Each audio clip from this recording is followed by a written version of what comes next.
A tudás az egy gömb, ami a felületén érintkezik az ismeretlennel, azzal, amit még nem tudunk. És amíg a tudásunk kicsi, addig kicsi ez a gömb, tehát a felülete is kisebb felületen érintkezik az ismerettelennel. Minél nagyobb a tudásunk, ez a gömb annál nagyobb lesz, nagyobb a felülete, nagyobb felületen érintkezik az ismeretlennel, tehát logikusan az következik, hogy minél többet tudok, annál jobban tudom azt, hogy mennyi mindent nem tudok még. És ez az a hajtóerő, ami visz előre. Fürtös János 1968-ban született. Több mint 4 évtizede foglalkozik harcművészetekkel és önvédelemmel. Számos stílusban ért el mesterfokozatot. Több mint 30 éves oktatói, edzői tapasztalattal rendelkezik. 1991-ben saját klubot alapított, 2009-ben pedig önvédelem oktatási központot hozott létre, ahol évente több száz tanítvány szerez elméleti, taktikai és technikai tudást. A civilek tanításán kívül segíti a fegyveres erők, testületek és speciális egységek kiképzését.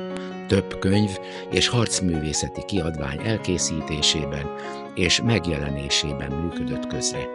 Önvédelmi szakértőként állandó vendége tévé- és rádióműsoroknak, rendszeresen nyilatkozik a nyomtatott és elektronikus média képviselőinek. Az egész úgy kezdődött, hogy vidékről költöztünk föl Budapestre 11-12 éves koromban. És hát az iskolában voltak nehézségeim a beilleszkedéssel először. Ugye sokan csúfoltak, volt egy kis tájszólásom, az már egy összeszokott csapat volt, ahova én bekerültem, tehát elég nehéz volt az eleje. És azért, hogy elkerüljem a fizikai atrocitásokat is, elkezdtem birkózni. Később a középiskolában az MHS keretén belül lövészettel is megismerkedtem, és abban is viszonylag jó eredménnyel versenyeztem is. És aztán egymás után jöttek a többi küzdősportok vagy harcművészetek, ilyen volt a tradicionális judo, a Kodokan judo, Kyokushin karate, Shotokan karate, ökölvívás, jujutsu, tehát ezek így egymás után szépen sorba. Aztán már felnőtt koromban megismerkedtem a kendóval. Olyan szerencsés helyzetben voltam, hogy éppen Magyarországra érkező japán mesterektől tanulhattam. És hát mindig volt bennem egy kíváncsiság, mert minél többet tudtam, többet ismertem meg ezekből a témákból, annál többre éheztem. Annál jobban éreztem azt, hogy még mennyi minden van, amit nem tudok. És ez azért elég nagy hajtóerő volt bennem akkor is, és még a mai napig is tart.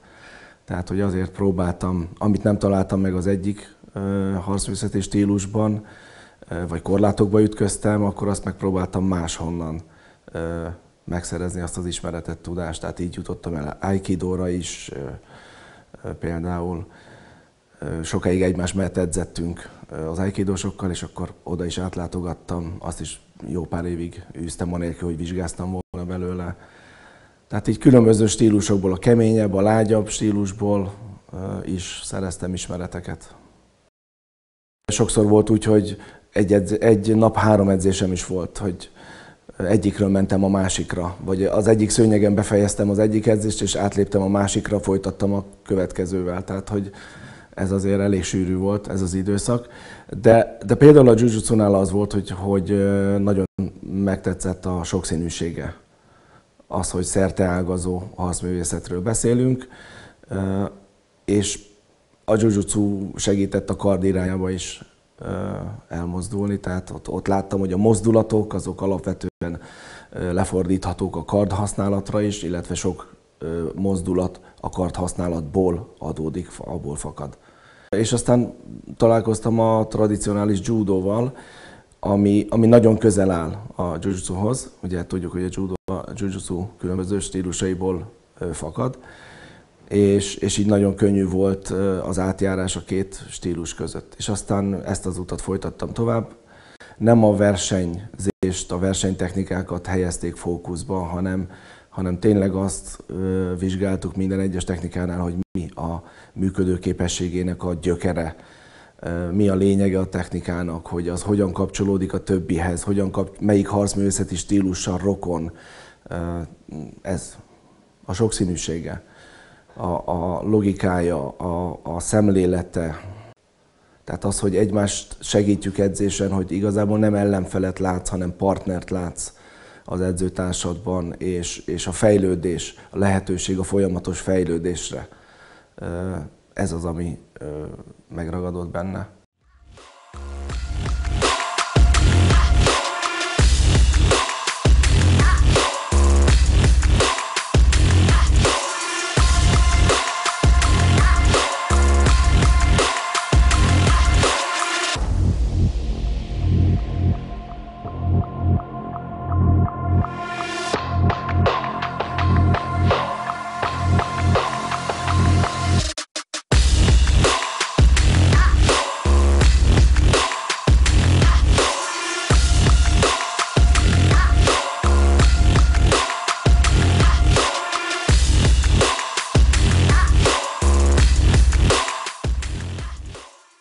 Akivel találkoztam először, az a későbbi mesteremnek a tanítványa volt.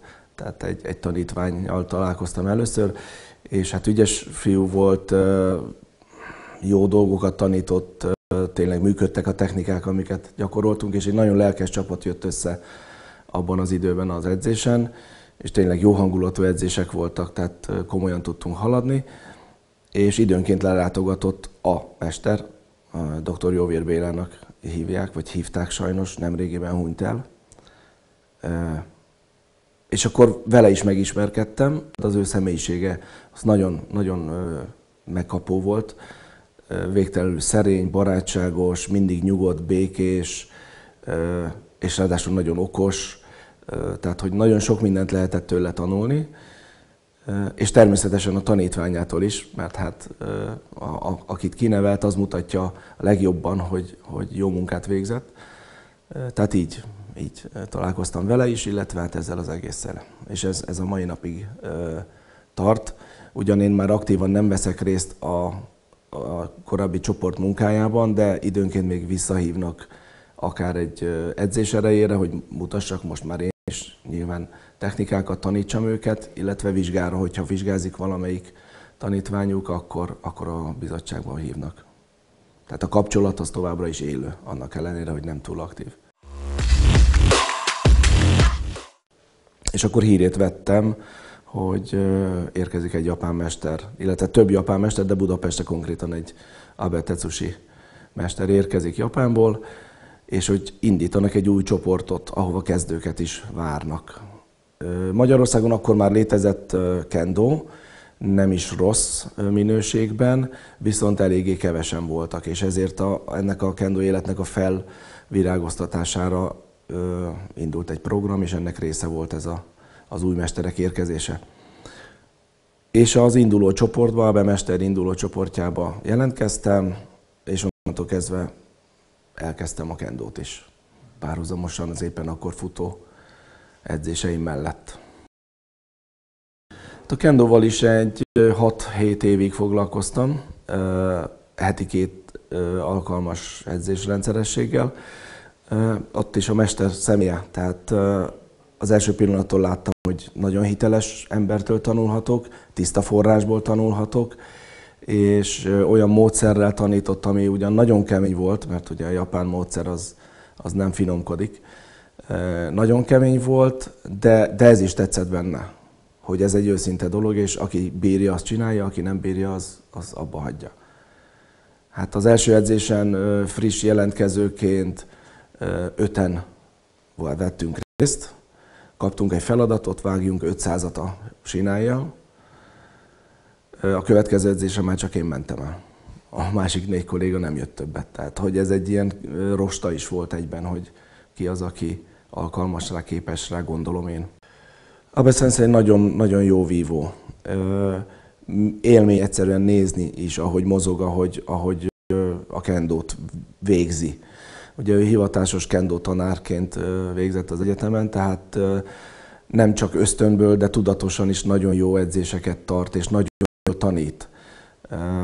és minden, az összes módszer, ahogy megtanított egy technikát, ahogy begyakoroltatta, ahogy küzdöttünk, minden egyes apró részletre oda tudott figyelni. Például az nagyon, nagyon megragadt bennem, az edzések vége, az mindig egy érdekes volt. Ugye lezajlott az edzés, mondjuk voltunk 15-20 az edzésen, és az edzés végén oda lehetett menni a Abe Senseihez, és meg lehetett kérdezni, hogy milyen jó tanácsai vannak a fejlődésünkre tekintettel. És kivétel nélkül minden alkalommal, pontosan lényegre törően látva az apró hibáinkat, elmondta, hogy mit javasol, és hogyan kéne javítani ezeken. És mindenkinek személyre szólóan tudta ezt átadni. Tehát, és mindegyik betalált. Tehát, hogy valami hihetetlen érzéke van arra, hogy mindenkit folyamatosan figyel edzés közben, és személyre szóló tanácsokat, illetve személyre szóló tanítást tud átadni.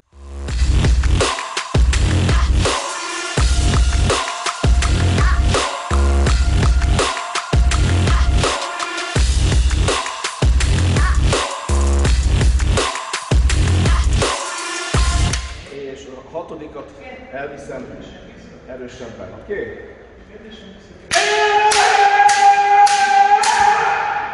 Hát ugye a kendo az a modern kardvívás, modern japán kardvívás. És mint mondtam, bennem van a mai napig is az a törekvés, hogy menjünk vissza az eredeti forráshoz. Minél hitelesebb helyről szerezzünk ismereteket, tudást. És ez így van a kenjutsu és a kendo között is, hogy a kenjutsuból alakult ki a kendo, mint modern kardvívás, mint harcművészeti stílus, vagy sportnak is nevezhetjük. De az igazi, eredeti az a kenjutsu. És emiatt gondoltam, hogy kenjutsuval is foglalkoznom kell, mert a kendóban nagyon jól megtanultuk a partnerrel való harcszerű vívást, ugyan a kard az egy bambuszkard, a shinai, illetve a formagyakorlatokat bokutóval gyakoroltuk, de azért hiányzott az igazi kard, hogy az igazi vágást hogyan lehet végrehajtani, hogy hogyan kell használni a valódi kardot. És erre a kenjutsu volt a legjobb lehetőség. Akitől a kenjutsut tanulom, a Suzuki Kimiyoshi sensei. 2004-ben volt Budapesten, talán az elsők között az egyik szeminárium, amire hírét vettem, méghozzá olyan módon, hogy akkoriban már a Katana harcművészeti magazinnak a szerkesztésében is részt vettem aktívan. És hát a szerkesztőségben megtudtuk, hogy lesz ez a szeminárium, ahol Suzuki Kimiyoshi sensei fog tanítani, aki egy Magyarországon élő japán mester, ráadásul szamuráj családból származik. Tehát, hogy megint csak itt van, hogy a leghitelesebb forrásból tudom megszerezni az ismereteket, vagy tudok vele beszélni, kérdezni, stb.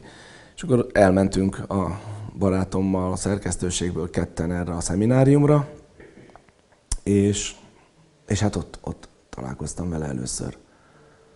És azóta folyamatos. Ez az együtt munkálkodás.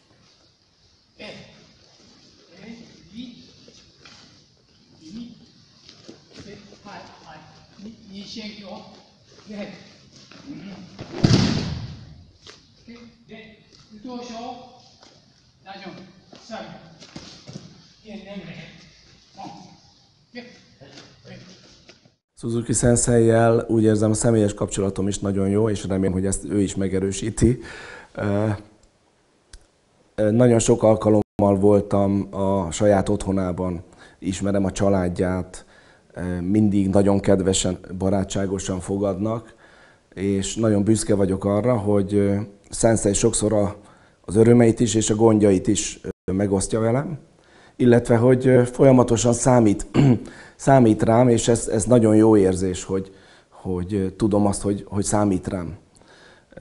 És bármi kérése van, akkor én nagyon szívesen segítek, és támogatom őt. Tehát, hogy ez egy együttműködés, úgy gondolom, mert ő a tudását adja, a figyelmét adja, a kedvességét adja, és én meg mindenben támogatom, és mindenben segítem, amiben tudom, én ezzel tudom viszonozni ezt. Tehát, hogy ez egy ilyen kapcsolat. Ezen kívül mondom, hogy emberileg is egy végtelen nagy példakép.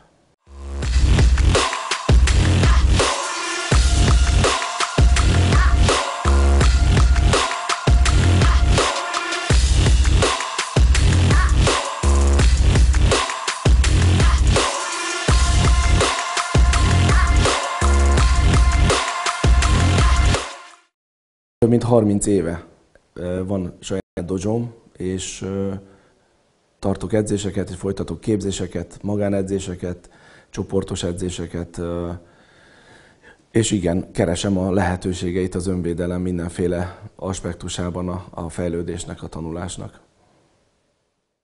Minden egyes harcművészeti stílusból vagy küzdősportból lehet kiemelni olyan elemeket, olyan technikákat, olyan módszereket és taktikákat, amik jók lehetnek önvédelemre. Nincs olyan, hogy legjobb. Az én elgondolásom szerint, és ahogy mi dolgozunk, ahogy én az önvédelemhez közelítek, az az, hogy nem a technikát nézzük, hogy melyik a legjobb technika, hanem azt nézzük, hogy van egy konfliktus helyzet, egy támadási szituáció, amit meg kell oldani, és hogy abban a szituációban mi az, amelyik jól működik. És az mindegy, hogy az a technika milyen harcművészeti stílusból vagy küzdősportból jön. Tehát a legtöbb önvédelemmel, akik azt mondják magukról, hogy önvédelemmel foglalkoznak, edzők vagy oktatók, azok a technika felől közelítik meg ezt a kérdést. De én szerintem ez nem helyes. És a harcművészetek és az önvédelem kapcsolatáról is ezt tudom mondani, hogy nagyon sokan azt gondolják, hogy jár egy ideje, jó esetben évek óta, de rossz esetben hónapok óta jár mondjuk egy karate edzésre, és akkor ő is azt mondja magára, hogy na, indítok egy önvédelmi csoportot. És elkezd önvédelmet tanítani. De az nem önvédelem, az továbbra is karate. Attól, hogy a karatéban vannak olyan technikák, ütések, rugások, kombinációk, amik alkalmasak bizonyos szituációkban, bizonyos támadások elhárítására, attól az még nem önvédelem. Tehát ebben a tévedésben nagyon sokan élnek. És mi azért elég elhivatottságot érzünk az irányában, hogy a valódi önvédelmet oktassuk és népszerűsítsük minél szélesebb körben, hogy ezeket a hibákat lehető legtöbben tudják elkerülni. Minden egyes a küzdősportokban egyértelmű, hogy szabályrendszerek vannak, ott bizonyos dolgokat nem lehet csinálni, mert veszélyes a versenyzőre, a sportolóra nézve. Az önvédelemben nincs ilyen, egy támadási helyzetben a támadó nem fog megállni az ütéssel az arcod előtt, mert az veszélyes, ő meg fog ütni. Tehát, vagy mondhatom például a boxot. A boxolók ugye csak szemből támadnak, hátulról nem. Egy támadó hátulról is meg fog ütni. A boxoló erre nincs felkészülve. Tehát vannak a küzdősportoknak és a harcművészeteknek határai, ameddig a technikai repertoárja terjed, amíg a bizonyos szabályrendszere terjed, amit a szabályrendszere megenged vagy nem enged meg. A valós életben, a támadási szituációkban nincsenek szabályok. Ott egy szabály vannak nyilván. Egy szabály van, hogy úszd meg, éld túl. Azon felül vannak a törvények, amiket illik betartani, és törekedni kell azoknak a betartására. Tehát van néhány jogi korlátozás, mert azért mi sem tehetünk meg mindent a védekezésünk során. Tehát, hogy a küzdősportok és a harcművészeteknek mindig van korláta. Hogy példát mondjak. Ökölvívás. Ugye az ökölvívásban nagyon jól megtanulnak ütni, nagyon jól megtanulnak ütéseket hárítani. De mi van, ha lekerülsz egy támadási helyzetben a földre? És a támadó a földön próbál téged támadni. A ökölvívásban erre nem készítenek föl. Tehát van egy korlát. A birkózásban, judóban nagyon jó földharc technikákat tanulhatsz.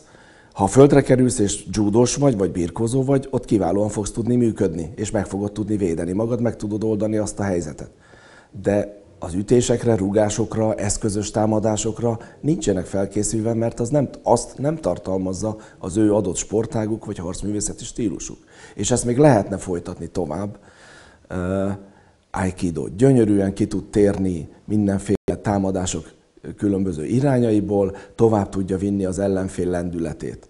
De mi van, ha nincs lendülete az ellenfélnek? Mi van, hogyha egy szűk helyen vagyok, ahol nem tudok nagy mozgásokat végezni? Ott más technikát, más taktikát kell alkalmazni, mint amit mondjuk az Aikido tanít. És én minden egyes küzdősportnak és harcművészeti stílusnak nagyon nagy tisztelője vagyok, de látom, hogy hol vannak a korlátai. És emiatt mindig kerestem azoknak a korlátoknak a feloldását. És ezt az önvédelem oktatásban találom meg, illetve itt próbálom megvalósítani, hogy tényleg a legszélesebb nézőponttal közelítjük meg ezt a témát. És nem elégedünk meg azzal, hogy csak bizonyos dolgokra jó, vagy csak bizonyos helyzetekben tudjuk megvédeni magunkat. A gondolkodásban sok hasonlóság van. Az alapelvekben sok hasonlóság van, hiszen az önvédelem során is a harcművészetekből merített, vagy vett technikákat alkalmazzuk. Az edzésmódszerek, az oktatási módszerek, bizonyos helyzetekben maga a szemlélet a harcművészetekből, küzdősportokból ered. De nem egy az egyes átvételét jelenti azoknak a szabályoknak. Tehát nyilván egy bizonyos helyzetben mondjuk karate ütést fogok alkalmazni, vagy egy bizonyos helyzetben egy aikido ízületi feszítést, vagy egy judo dobást. De az önvédelem bármelyik harcművészeti stílusnál sokrétűbb. Én azt szoktam mondani, hogy ezt lehet egy ilyen mottónak is tekinteni, hogy én nem egyfajta harcművészetet oktatok önvédelemként, én magát az önvédelmet oktatom harcművészetként. Az önvédelemben lehet az az attitűd, hogy igyekszünk minél több váratlan helyzetre felkészülni. És hogy mi azon az úton járunk, hogy igyekszünk a tökéletesség felé haladni, minél több technikát megtanulni, minél jobb stratégiákat kialakítani, minél jobb taktikákat alkalmazni, és igyekszünk folyamatosan fejlődni. És ez az az attitűd, ami nagyon kell az önvédelem hosszú távú gyakorlásához, hogy ne elégedjél meg azzal, hogy most már tudsz 10 helyzetre 10 féle megoldást, hanem akkor akarjál még több helyzetre még több megoldást találni. És amit már tudsz, azt is próbáld csiszolni, mert lehet, hogy egy ellenfél ellen működik, de egy nagyobb ellenfél ellen már nem, már akkor más kell csinálni, máshogyan. Tehát, hogy ez az az attitűd, a folyamatos fejlődésre való igény. Ez tartja össze az embereket a csoportjainkban, és ez talán mindenkire jellemző, aki hosszabb ideje gyakorol. És büszke vagyok rá, hogy vannak tanítványaim, akik most már 20-30 éve járnak hozzám edzeni, és még a mai napig nem unják, és minden edzésen ott vannak. Amikor más harcművészeti stílusokból jönnek hozzám edzésre, hogy most akkor, amit én tanultam, az nem jó? Vagy azzal mi van? És akkor mindig mondom, hogy de igen, legyél büszke arra, amit tanultál, mert az nagyon jó. Bármilyen harcművészeti stílus tanultál, az nagyon jó.